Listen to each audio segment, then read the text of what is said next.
자, 여러분 반갑습니다. 안시엠 랩스입니다. 이번 시간은 엘리어트 파동의 두 번째 시간, 추세의 전환 패턴을 한번 보겠습니다. 주가가 하락을 하다가 상승 전환할 때 이평선과 연계해서 엘리어트 파동을 분석하는 방법입니다. 먼저 점심안에 공부한 엘리어트 파동의 기본 원리를 복습을 한번 해보겠습니다. 자, 엘리어트 파동은 주가는 3파로 움직인다는 겁니다. 이것은 부인할 수 없습니다. 그래서 이 원리를 이용해서 단기 트레이딩, 파식 매매하면 상당히 좋은 효과겠습니다. 두 번째, 엘리어트 파동에는 큰 파동 안에 작은 파동의 움직임이 있다는 것이죠. 대파동과 소파동이 존재한다는 겁니다. 자, 그 다음에 오파는 나올 수도 있고 나오지 않을 수도 있다 그랬습니다. 그렇죠? 그런데 오파가 만약에 나왔다면은 그 이후에는 조정파동이 나온다. 이것이 저번에 1강에서 강의했던 엘리어트 파동 내용입니다. 자, 이번 시간에는 이평선이 추세를 상승 또는 하락 전환할 때 엘리어트 파동과 이평선의 관계를 공부하겠습니다. 엘리어트 파동 기본 원리를 간단히 복습하자면은 파동이 1파, 2파, 3파, 4파, 5파로 이렇게 움직입니다. 일단 기본적으로는 1파, 2파, 3파는 나온다는 것이죠. 하락할 때도 마찬가지입니다. 1파, 2파, 3파는 나옵니다. 4파, 5파는 나올 수도 있고 나오지 않을 수도 있다. 자, 그리고 작은 파동, 큰 파동 이 3파 안에 작은 파동이 3파 또는 5파로 존재한다는 것이죠. 자, 여기도 한번 보겠습니다. 이번에 큰 파동 안에 작은 파동 3파가 존재하죠. 그래서 항상 엘리어트 파동은 큰 파동과 작은 파동의 관계다. 그리고 엘리어트 파동에서 5파가 만약 나왔을 때 H처럼 5파가 나오면은 반드시 조정 파동이 나오더라. 물론 5파는 나올 수도 있고 나오지 않을 수도 있습니다. 자, 여기도 한번 보시면은 작은 파동이 1파, 2파, 3파, 4파, 5파로 하락했죠. 그러면은 조정 파동, 반등 파동이 별표처럼 나온다. 그래서 엘리어트 파동의 기본 원리를 명심하셔야 됩니다. 자, 파동은 3파로 움직인다. 큰 파동 안에 작은 파동이 존재한다. 5파는 나올 수도 있고 나오지 않을 수 있다. 그런데 만약에 5파가 나왔다면은 그 이후에는 조정 파동이 나온다. 여기까지가 엘리어트 파동에서 우리가 기본적으로 반드시 알아야 될 부분입니다. 자, 이번 시간에는 엘리어트 파동과 이평선 관계를 한번 보겠습니다. 주가가 이렇게 하락해서 상승으로 전환될 때 당연히 파동이 나오겠죠. 이때 이평선 흐름을 우리가 분석합니다. 이평선 공부하신 분들 골든 크로스, 데드 크로스는 배웠죠. 골든 크로스가 나오고 나면은 눌림목이 나온다. 데드 크로스가 나오고 나서는 반등이 나온다. 이 원리와 엘리어트 파동과의 연계 분석입니다. 자, A 엘리어트 파동에서 한번 보시면은 이렇게 상승 3파가 나오고 있죠. 이렇게 놓으면은 작은 파동도 이 안에 또 3파가 이렇게 나올 겁니다. 그렇죠? 자, 그러면 이평선은 이때 어떻게 되냐면은 역별에서 즉 주가가 하락을 하다가 상승 전환을 하기 위한 과정이죠. 이렇게. 자, 이렇게 하락을 하다가 상승 전환을 하는 패턴에서 엘리어트 파동이 나온다는 거죠. 자, 그러면 하나하나 분석해 보겠습니다. 자, A에서 상바닥에 놓으면서 상승 전환을 했다. 이렇게 나왔을 때 주가는 1파, 2파, 3파로 상승하죠. 여기서 우리가 이평선을 잘 봐야 됩니다. 밑에 22평선이 이렇게 골든 크로스가 난다는 거죠. 자, 그 다음에 또 파동은 작은 파동 안에 큰 파동이 존재하죠. 또 1파, 2파, 3파 이렇게 또 올라간단 말이죠. 그렇죠? 이 부분이 여기죠. 이렇게 위에 있는 엘리어트 파동과 같은 원리죠. 이 원리입니다. 이 원리 똑같죠? 자, 그래서 우리가 이평선 공부에서 골든 크로스가 나고 나면은 눌림목이 나온다. B에서 62평과 120평 골든 크로스가 났습니다. 또 어떻게 됩니까? 눌림목이 나오죠. 그래서 엘리어트 파동에서도 이렇게 상승 파동이 나오면은 A처럼 올라가면은 B처럼 눌림목이 나오는 원리. 그리고 눌림목 놓을 때 2파는 어떤 패턴이 논다 그랬죠? 이렇게 3파 눌림목 논다 그랬죠. 똑같은 원리입니다. 자세히 보셔야 됩니다. 1파, 2파, 3파 이렇게 노는 거죠. 그래서 안에 작은 파동이 3파 똑같은 원리입니다. 그렇죠? 또 조금 더 크게 보면은 또 크게는 1파, 2파, 3파가 되겠죠. 그럼 이 안에 또한 작은 눌림목 3파가 나오겠죠. 눌림목 3파. 그렇죠? 이 원리 똑같은 원리입니다. 이 부분하고. 자, 여기서 우리가 이평선 비례를 봐야 되죠.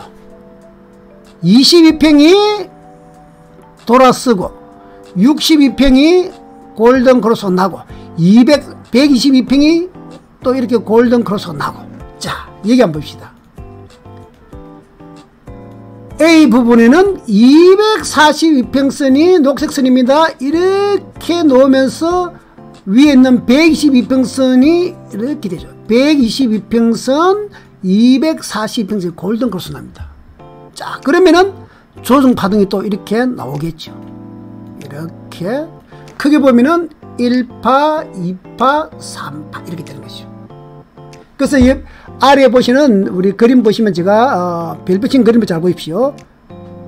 1파, 2파, 3파 1파, 2파, 3파가 놓을 때 2파 눌림목 패턴이 똑같죠? 이렇게 똑같이 놓습니다. 자, 그 다음에 또 큰 파동. 큰 파동이 1파, 2파, 3파가 되겠죠. 그러면 또한 눌림목이 또 나오겠죠. 이렇게.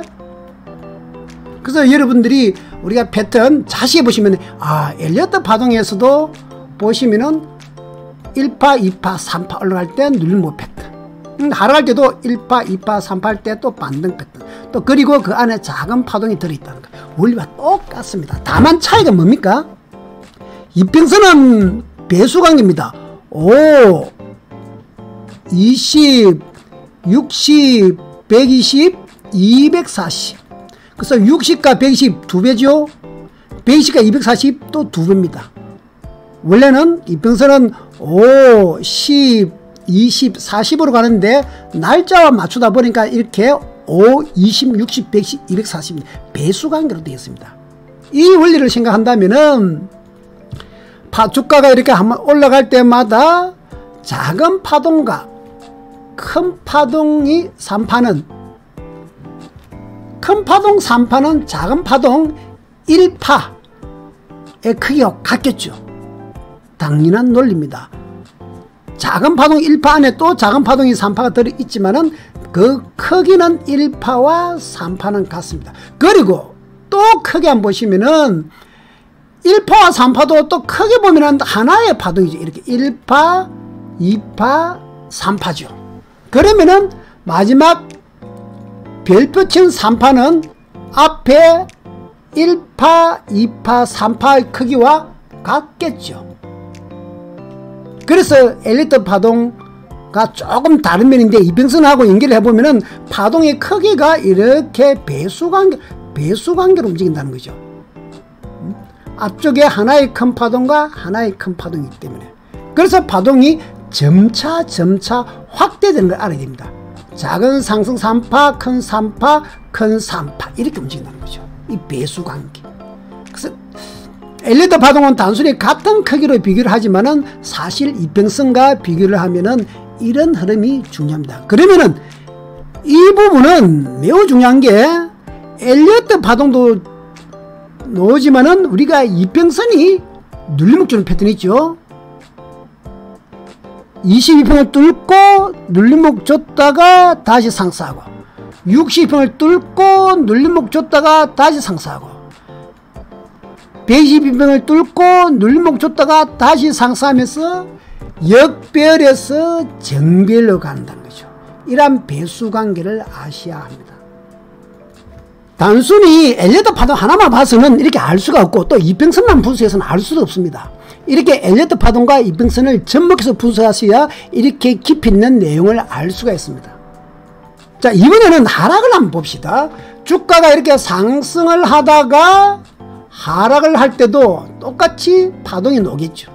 여기서도 주가가 이렇게 상승 파동을 타다가 하락 파동을 될 때, 이때도 작은 파동 안에 상승 3파 하락 3파의 배열로 나옵니다. 그리고 이평선 배열이 정배했어. A와 같이 정배했어. B와 같이 역배되는 과정.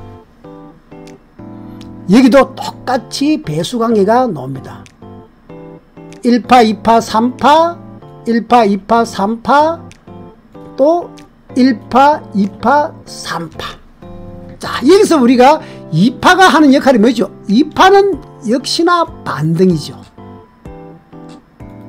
그래서 주가가 신기하게도 지그재그로 하락을 하더라도 반등을 주면서 하락한다는 거, 이것이 상당히 어렵다는 거죠. 이렇게 이 원리를 여러분들이 알아야 됩니다. 이 원리를 알아야 속임수에 당하지 않고 크게 길게 가져갈 수 있다는 거죠. 인간은 감정의 동물이고 심리가 있기 때문에 여기서 반등파동 1분과 같은 반등파동 때 계속 상승할 것처럼 보이고 2분과 같은 반등파동 때 또 상승할 것처럼 보인다는 것이요. 이것 때문에 우리가 매매에서 실수하는 겁니다. 통째로 이러한 엘리어트 파동의 패턴, 이평선과 연계해서 분석하시면 큰 도움이 됩니다. 자, 그리고 우리가 상식적으로 이평선에서 골든 크로스 나면 눌림이 논다. 반대로 데드 크로스가 놓으면은 반등이 논다. 그래서 하락 파동도 1파, 2파, 3파가 놓을 때 지그재그 3파의 반등 파동 논다 그랬죠. 자, A에서 122평과 204평이 역배열됐으면 데드 크로스 났습니다. 그러면 여기에 또 반등이 놓겠죠. 이렇게 반등이 논다는 거죠. 이렇게 반등이 나고 다시 큰 하락 3파가 나오는 거죠. 여기도 1파, 2파, 3파가 나온다는 거죠. 그래서 파동은 점차 확대되는 과정이 나옵니다. 확대되는 과정. 그리고 242평선이 이렇게 데드가 난다면은 파동은 한 번에 크게 하락하겠죠. 그동안 여러 파동으로 하락했던 파동을 한 번에 하락해버립니다. 즉 122평과 242평은 배수관계이기 때문에 한 번에 120만큼 하락을 해버리겠죠. 상승할 때도 마찬가지입니다. 그래서 외우게 됩니다. 상승할 때도 주가는 상승 3파, 상승 3파, 상승 3파 이렇게 크게 움직인다는 거. 엘리어트 파동은 단순히 똑같은 크기로 움직인다 생각하시는데 그게 아니고 이평선 갖고 연결시키면 배수관계로 움직인다는 것을 알 수가 있다는 거죠. 시중책에서는 절대로 이러한 내용이 없습니다. 실제 오늘 9월 17일에 나왔던 차트입니다. 2025년 9월 17일입니다. 자, 한번 보시면은 242평, 122평, 62평 역별이죠. 역별에서 주가가 상승할 때 한번 보십시오. 어떤 패턴으로 오는가. 처음에 이렇게 올라왔다가 상승 3파가 나오죠. 62평을 밟고 올라옵니다. 그 다음에 다시 이렇게 뚫고 이렇게 또 올라옵니다. 이렇게. 그리고 여기 보시면은 A에서 242평까지 정별되면서 파동이 점차 이렇게 커지면서 상승을 한다는 거죠. 확장이 되고 있죠. 자, 하락할 때도 마찬가지입니다. 보시면은 처음에 이렇게 하락을 놓았다가 그 다음에 다시 이렇게 하락을 하죠. 그럼 보시면 파동이 크게 배수관계 나오죠. 이평선 배열도 하락할 때도 22평이 먼저 하락을 하고 그 다음에 62평이 하락을 하고 그 다음에 122평이 하락을 하고 그 다음에 242평이 하락을 하면서 데드 크로스가 이렇게 나오기 시작하는 겁니다. 상승할 때도 골든 크로스, 골든 크로스, 골든 크로스 놓으면서 눌림목을 주면서 상승하고 하락할 때도 마찬가지다는 거죠. 자, 이 차트는 코인 리플 차트입니다. 리플 2021년도에서 상승할 때 움직임도 한번 보십시오. A 보면은 240평 역별되어 있죠. 다 풀려 연결되었습니다. 여기서 이제 상승 전환하기 위해서 어떤 식으로 움직인가 보십시오. 이렇게 처음에 1번에서 22평이 일단 뚫고 올라옵니다. 그래서 어떻게 되면 조정 주죠. 3파 올라가고 또 다시 3파 조정 주고 또 눌리면 줍니다. 자, 또 크게는 1파, 2파, 3파가 되죠. 그리고 다시 또 크게 보면은 1파, 2파, 또 3파가 되지 않습니까? 그리고 여기서는 또 눌림목 파동이 내려오죠. 1파, 2파, 3파, 1파, 2파, 3파, 1파, 2파, 3파. 이 패턴, 파동의 확장 관련. 이것은 뭐와 관련이 있다? 이평선 배열과 관련이 있다. 그래서 우리가 보통 이렇게 A에서 골든크로스 나면 주가는 눌림목이 논다 그랬죠. B에서 또 골든크로스 나면 또 주가는 눌림목 놓고, C에서 골든크로스 놓으면 또 주가는 눌림목 놓고 상승하는 겁니다. 그래서 우리가 이평선에서 배웠던 골든크로스 후에 눌림목이 논다. 이 원리와 엘리어트 파동에서 1파 후 조정 파동하고 같은 원리입니다. 이평선과 연계해서 분석하실 줄 알아야 합니다. 하락할 때도 마찬가지입니다. 주가가 이렇게 하락 3파 내려오고, 그 다음 다시 이렇게 하락 3파 내려오고, 다시 240평 여기 있죠. 여기 있습니다. 그렇죠? 240평은 큰 차트죠. 그러면 여기서 1파, 2파, 3파 이렇게 될 수 있다는 겁니다. 여러분들이 이거 쭉 보시면 여기까지가 되겠네요. 그래서 여기서도 1파, 2파, 3파, 1파, 2파, 3파. 이평선 여기서 올라가기 위해서는 또 다시 A처럼 같이 또 정별되는 과정이 필요한 겁니다. 조금 어렵습니다. 조금 어려울 수가 있지만은 단순히 엘리어트 파동만 보지 마시고 이평선 배열과 연결을 해서 본다면은 엘리어트 파동의 원리와 이평선의 크기가 변화, 즉 추세가 변하는 과정을 보신다면은 우리가 골든 크로스가 나고 나서 눌림목이 놓은구나. 그리고 반대로 데드 크로스가 나서 주가는 반등이 놓더라. 이 원리를 알게 된다는 겁니다. 조금 어려운 면이 있겠지만은 2번, 3번 들으면서 반복을 해 주시기 바랍니다. 다음은 거짓말 하지 않는다. 시중 책에는 이러한 원리는 절대로 없습니다. 앞으로 많은 차트에서 이러한 원리를 적용해서 분석을 해 보시기 바랍니다. 감사합니다. 안샘 랩스였습니다.